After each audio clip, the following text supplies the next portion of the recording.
অন্তর্বর্তী সরকারের পাশে থেকে উন্নয়নে অংশগ্রহণ করার আশ্বাস দিয়েছে যুক্তরাষ্ট্র।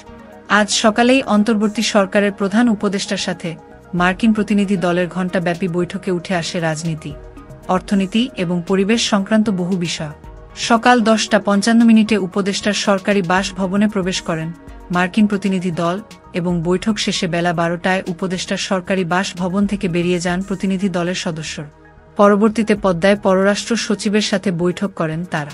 আবার বিকেলে বাংলাদেশ ব্যাংক গভর্নরের সাথে বৈঠক করে ব্রেন্ট নেইমান ছাড়া মার্কিন প্রতিনিধি দলের সকলে আজকের মধ্যে ছাড়বেন ঢাকা। 6 জন সদস্য বিশিষ্ট এই দলে আছেন যুক্তরাষ্ট্রের অর্থ দপ্তরের সহকারী আন্ডার সেক্রেটারি ব্রেন্ট নেইমান এবং দক্ষিণ এশিয়া বিষয়ক মার্কিন সহকারী রাষ্ট্রপতি ডোনাল্ড লু।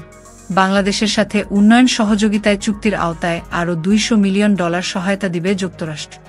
সকালে রাষ্ট্র অতিথি ভবন পদ্মায় মার্কিন প্রতিনিধি দলের সাথে বৈঠক শেষে এ কথা জানান অর্থ উপদেষ্টা। তিনি বলেন, এই অর্থ কোন খাতে ব্যয় হবে তা ঠিক করবে অন্তর্বর্তী সরকার।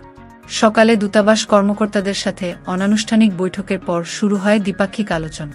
বৈঠক শেষে অর্থ উপদেষ্টা বলেন, বিদেশে পাচার হওয়া অর্থ ফিরতে মার্কিন যুক্তরাষ্ট্রের সহায়তা চেয়ে আলোচনা হয়েছে।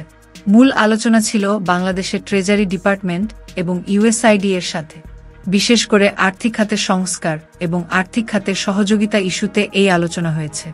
এই বৈঠকগুলোতে মূলত প্রাধান্য দেওয়া হয়েছে দুইটি বিষয়, যা হল আর্থিক খাতের সংস্কার এবং আর্থিক খাতের জটিল দুরবস্থা কাটিয়ে উঠতে যুক্তরাষ্ট্র কিভাবে বাংলাদেশের সহায়তা করতে পারেন ও কিভাবে ব্যবসা বাণিজ্য, বিনিয়োগ এবং দ্বিপাক্ষিক নানান অর্থনৈতিক বিষয়গুলো আরও জোরদার করা যায়।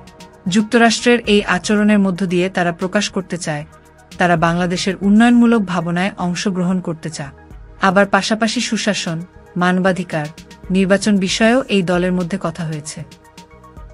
আপনারা দেখছেন BD24 নিউজ, সঙ্গে আছি আমি ফারিয়া নাজনীন।